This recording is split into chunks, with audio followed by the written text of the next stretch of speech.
Film की कहानी शुरू होती है एक सुनसान हाईवे से, जहां पर हम एक कार को देख पाते हैं जो तेजी से अपनी मंजिल की तरफ आगे बढ़ रही होती है। लेकिन तभी उस कार का एक टायर पंक्चर हो जाता है और वो कार अनकंट्रोल होकर इधर उधर जाने लगती है। किसी तरह से कार का ड्राइवर उस गाड़ी को कंट्रोल करता है और उस गाड़ी में सवार सारे लोग बाहर निकलते हैं। इस दौरान हमें वहाँ पर 3 लड़के और 3 लड़कियां नजर आती हैं जो किसी ट्रिप के लिए जा रहे होते हैं, जिनके नाम जोडी, एरिक, जेफ, कैरन, टॉड और उसकी गर्लफ्रेंड सारा हैं। जो सभी लोग जोडी की बहन की शादी में एक सरप्राइज देने के लिए वहाँ पर जा रहे होते हैं। अब वो लोग उस कार में रखा हुआ स्टेपनी बाहर निकालते हैं और उसको चेंज करने लगते हैं। यहाँ पर उन लोगों को पता चलता है कि सुनसान हाईवे पर उनके अलावा कोई और कार यहाँ से नहीं निकली है और ना ही यहाँ पर किसी तरह का नेटवर्क है। अब सारे लोग मिलकर उस कार को ठीक करने लगते हैं। इसके बाद हम जैक को देखते हैं जो टायर चेंज कर रहा होता है और सारे लोग धूप के कारण कार की दूसरी तरफ बैठकर आराम कर रहे होते हैं। एरिक फ्रेश होने के लिए थोड़ी दूर जाता है। जब जेफ कार की स्टेपनी चेंज कर रहा होता है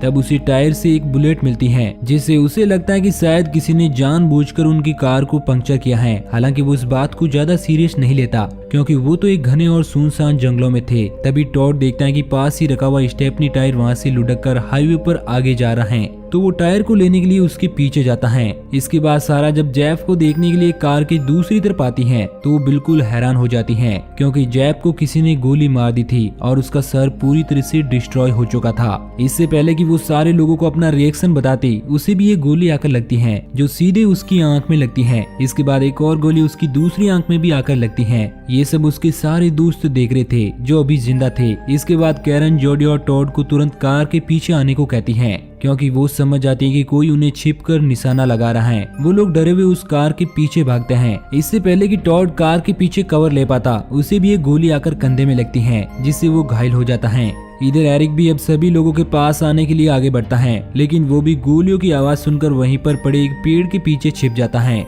लेकिन दूर बैठा वो शूटर अब एरिक के ऊपर भी फायरिंग करता है। हालांकि वो पेड़ के पीछे कवर होता है, इस कारण उसे गोलियां नहीं लगती और वो शूटर उसके दोस्त जो कि कार के पीछे छिपे हुए थे वो उन पर भी गोलियां चलाता है। लेकिन तीनों लोग सेफ थे। अब सारे लोग समझ चुके हैं कि वो एक बहुत ही बड़ी मुसीबत में फंस चुके हैं और उनके पास मोबाइल तो है लेकिन उसमें नेटवर्क बिल्कुल भी नहीं है। उन्हें समझ में नहीं आता कि आखिर वो लोग यहाँ से कैसे निकलेंगे। इसके बाद टॉड अपना मोबाइल एक सेल्फी स्टिक में बांधकर नेटवर्क खोजने के लिए ऊपर की तरफ करता है, लेकिन वो शूटर उस मोबाइल को भी शूट कर देता है जिससे उसका मोबाइल पूरी तरह से टूट जाता है। और अब सारे लोग बुरी तरह से परेशान होते हैं। उन लोगों को समझ नहीं आता कि इस मुसीबत से बाहर कैसे निकले। टॉड सभी लोगों को बताता है कि हमें किसी तरह से इस जगह को चेंज करके किसी दूसरी जगह पर पहुंचना होगा जहां पर उस शूटर की रेंज ना पहुंचे। लेकिन अब वो सारे लोग समझ जाते हैं कि वो शूटर बहुत ही परफेक्ट है जिसका निशाना बहुत अच्छा है। इस कारण जोडी उस स्नाइपर की लोकेशन जानने के लिए अपना मोबाइल का कैमरा ऑन करती है और उसे उस कैमरे से ढूंढने लगती है।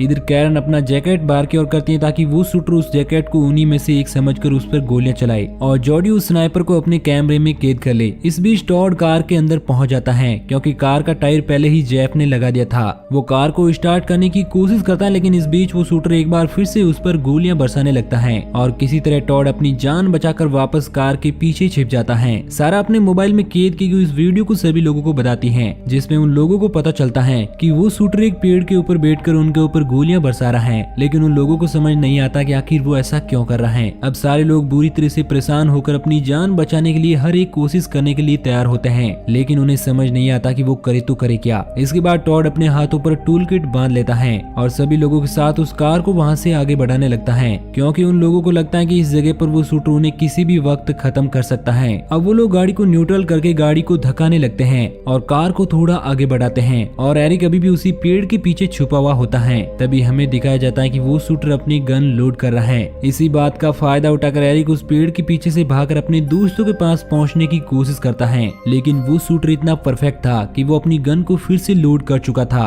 वो भाग रहे एरिक के ऊपर गोलियां चलाने लगता है, जिससे एक गोली उसके पैर में लगती है, लेकिन वो अभी भी हिम्मत नहीं हारता और वहाँ से अपने दोस्तों की तरफ आगे बढ़ता है। लेकिन वो शूटर दूसरी गोली उसके पैर पर मारता है, जिससे वो वहीं पर बेहोश होकर गिर जाता है। अब इसी तरह से वहाँ पर उनका काफी टाइम बीत जाता है और भूख और प्यास के मारे सभी लोग बहुत ज्यादा परेशान होते हैं। कैरन को उस कार के अंदर एक पानी की बोतल नजर आती है, जिसे वो हथौड़ी की मदद से बाहर निकालती है और एक एक करके सारे लोग उस बोतल में से थोड़ा थोड़ा पानी पीते हैं। अब वो लोग उस बोतल को एरिक के पास भी फेंकते हैं, जो कि अब होश में आ चुका था। वो जब उस बोतल में से पानी पीने लगता है तो वो शूटर उसके हाथ पर गोली मारता है, जिससे एरी की हालत और ज्यादा बिगड़ जाती है और वो दर्द के मारे तड़पने लगता है। इसके बाद हमें दिखाया जाता है कि टॉड अब पूरी तरह से टूट चुका है। इस कारण वो उस कार की कवर से बाहर आता है और स्नाइपर की रेंज में आ जाता है, लेकिन वो शूटर उसे शूट नहीं करता। अब वो सारा की डेड बॉडी के पास जाकर उसके हाथ को अपने हाथ में रखकर किस करता है और उसकी बॉडी के पास ही बैठ जाता है। इधर एरिक देखता है कि इस जंगल से एक भेड़िया उनकी ओर आगे बढ़ रहा है और उसे लगता है कि शायद वो भेड़िया उसे खत्म कर देगा, लेकिन इससे पहले कि भेड़िया उसे खत्म कर पाता एरिक की वहीं पर मौत हो जाती है। ये सब देखकर टॉड पूरी तरह से टूट जाता है और उसे उस शूटर पर बहुत ज्यादा गुस्सा आता है। तभी वो देखता है कि उसके हाईवे पर एक कार उनकी तरफ आगे बढ़ रही है। वो उस कार को आगे ना जाने के लिए कहता है, लेकिन वो स्नाइपर टॉड के ऊपर गन से फायर करने लगता है और उसे उस हाईवे से हटाने लगता है। वो कार अब तेजी से उनकी तरफ आगे बढ़ रही होती है और इसी बीच वो शूटर टॉड के सीने पर भी एक गोली मार देता है, जिससे वो अपनी गर्लफ्रेंड सारा के पास ही गिर जाता है और उसकी वहीं पर मौत हो जाती है। इधर अब वो गाड़ी तेजी से वहां तक पहुंच जाती है। कार के अंदर हम एक फैमिली को देख पाते हैं, जिनमें एक फादर, एक मदर और एक उनकी डॉटर होती है। मदर उस कार को ड्राइव कर रही थी और हस्बैंड सो रहा होता है। हाईवे के ऊपर पड़ी लाशों को देखकर वाइफ अपने हस्बैंड को जगाने की कोशिश करती है, लेकिन इससे पहले ही वो शूटर वाइफ के ऊपर गन से शूट कर देता है, जिससे वो कार अनकंट्रोल होकर उसी हाईवे पर पलट जाती है और कार में बैठे तीनों लोग बुरी तरह से घायल हो जाते हैं। अब वो लेडी किसी तरह से उस कार से बाहर निकलती है, जो कि बहुत ही बुरी तरह से घायल थी। अब वो अपने हस्बैंड और अपनी डॉटर को ढूंढने लगती हैं। इस दौरान कैरन और जोडी उसे कार के पीछे कवर लेने के लिए कहते हैं ताकि वो शूटर उसे ना देख सके,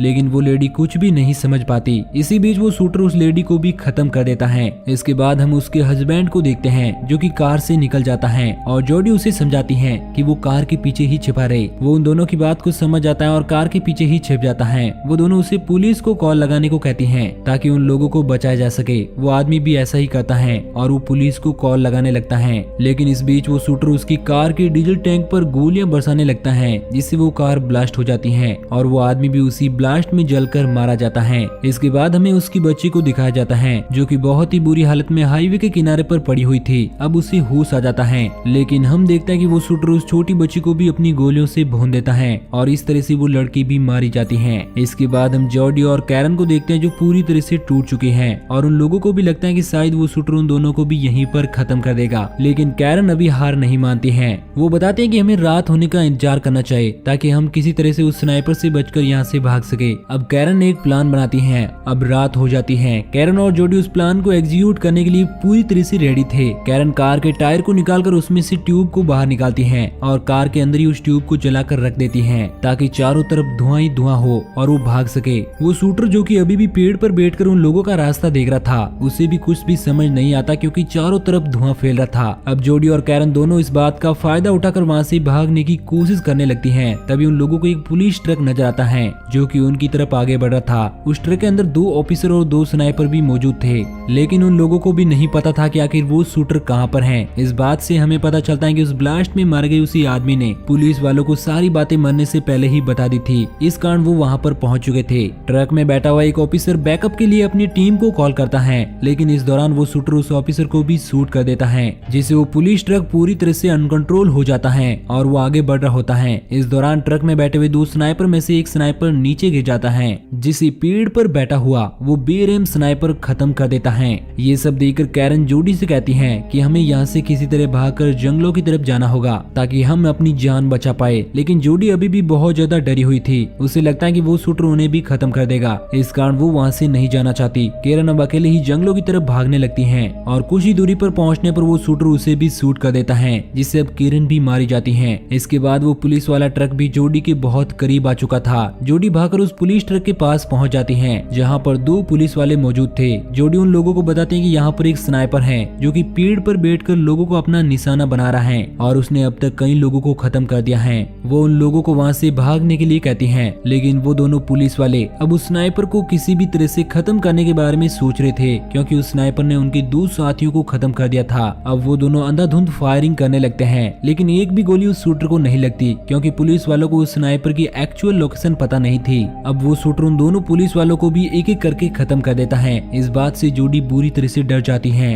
क्योंकि अब उस हाईवे पर वही अकेली जिंदा बची थी। इसके बाद जोडी बड़ी हिम्मत दिखाती है और उस पुलिस ट्रक को लेकर वहाँ से अपने आप को बचाने के लिए भागने लगती है। वो हाईवे पर उस ट्रक को चला रही होती है। इस बेस शूटर जोडी पर भी फायरिंग करने लगता है। इस दौरान एक गोली सीधा आकर जोडी के कंधे पर लगती है, जिससे वो ट्रक पूरी तरह से अनकंट्रोल हो जाता है और सीधा जाकर उसी पेड़ से जा टकराता है जहाँ पर बैठकर वो शूटर लोगों को शूट कर रहा था। इसके बाद पेड़ पर बैठा हुआ शूटर भी ट्रक की टक्कर से नीचे गिर जाता है और उसकी वो स्नाइपर गन भी नीचे गिर जाती है। जोडी उस गन को अपने पास ले लेती है। अब वो शूटर अपने हाथों में चाकू लिए जोडी को खत्म करने के लिए आगे बढ़ता है, क्योंकि उसे लगता है कि जोडी बहुत ही ज्यादा डरी हुई है और वो उसे उस गन को शूट नहीं कर सकती। लेकिन ऐसा नहीं था। जोडी उस गन से 3-4 गोलियां शूटर के ऊपर शूट करती है, जिससे वो वहीं जमीन पर गिर जाता है और जोडी बहुत ही ज्यादा गुस्से में होती है। अब वो उसी स्नाइपर को उल्टा करके उस शूटर के मुंह पर जोरदार अटैक करती है। इसी बीच उस स्नाइपर की ट्रिगर दब जाती है, जिससे एक गोली चल जाती है और वो सीधा जाकर जोडी के गले में लगती है, जिससे जोडी की भी वहीं पर मौत हो जाती है। और इस तरह से इस मूवी में एक भी इंसान जिंदा नहीं बचता और बिना किसी सर्वाइवर के ये मूवी यहीं पर एंड हो जाती है। तो दोस्तों, आपको ये कहानी कैसी लगी नीचे कमेंट करके जरूर बताना और इसी तरह की कहानियों के डेली डोज के लिए हमारे चैनल को सब्सक्राइब जरूर करना।